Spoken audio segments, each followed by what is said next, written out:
আমি দীপা হাজরা। আমার সাথে যে অন্যায় হয়েছে সেই অন্যায় বিচার বিচার চেয়ে আমি কিছু বলবো। 4 তারিখ সকাল 10:30 থেকে 11টা। বাড়িতে তখন পুরুষ কেউ ছিল না। আমরা ওপরে কাজ করছি। আমার যা ছিল, আমাদের 5 জন আমরা মেয়ে। আমার শাশুড়ি মা, আমার ঠাকুমা, আমার ননদ, আমার জা আর আমি।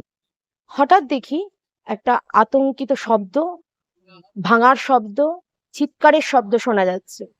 আমরা তখনই নেমে যাই নিচে, আতঙ্কিত হয়ে ভয়ে। আমি আর আমার শাশুড়ি নেমে যাই।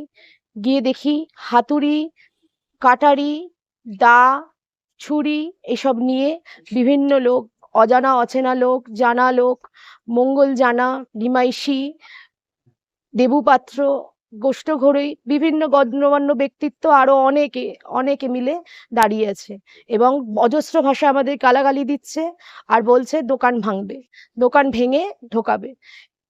আমার শাশুড়ি আমি হাত জোর করে অনুরোধ করছি যে দোকান ভাঙবেন না।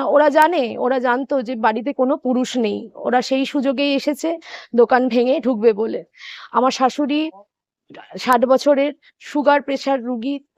সে হাত জোর করে রিকোয়েস্ট করছে যে ভাঙবেন না, পুরুষরা নেই ঘরেতে, ভাঙবেন না। কিন্তু ওরা কোনো কথাই শোনেনি, অজস্র ভাষায় গালিগালাজ করছে আর হুমকি দিচ্ছে। সেই সময় আতঙ্কিত হয়ে ভয়ে কিছুতেই আমাদের কোনো কথা না শুনে দোকান ভেঙে দিয়েছে। আর আমরা আতঙ্কিত হয়ে ভয়ে এতটাই হতে যে থরথর করে শরীর কাঁপছে। আমরা ওপরে উঠে, সিঁড়িতে উঠতে পারছি না, এমন সময় ওপরে উঠে গেছি।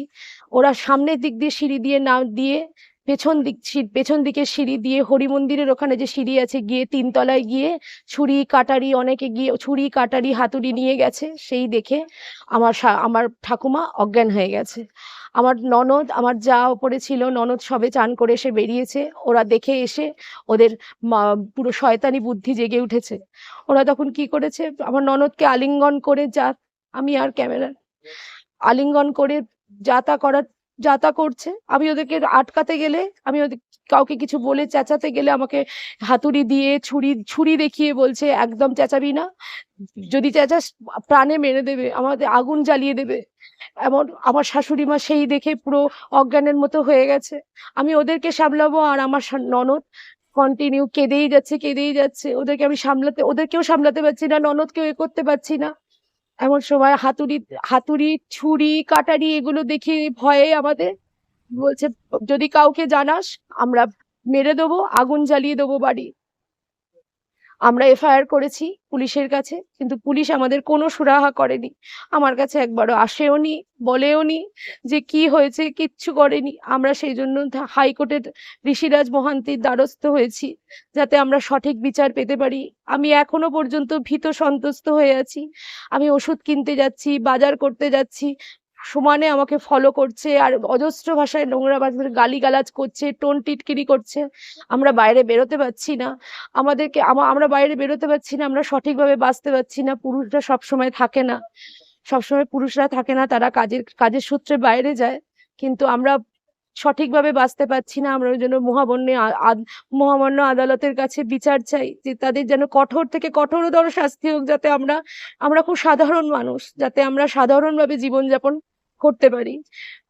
আমার মহামান্য বিচারপতির কাছে ভরসা আছে যে আমরা এর বিচার পাবো এবং যারা দোষী ব্যক্তি তারা যেন কঠোর থেকে কঠোর শাস্তি পায়। সেই জন্যই আমার এই হাইকোর্টে আসা।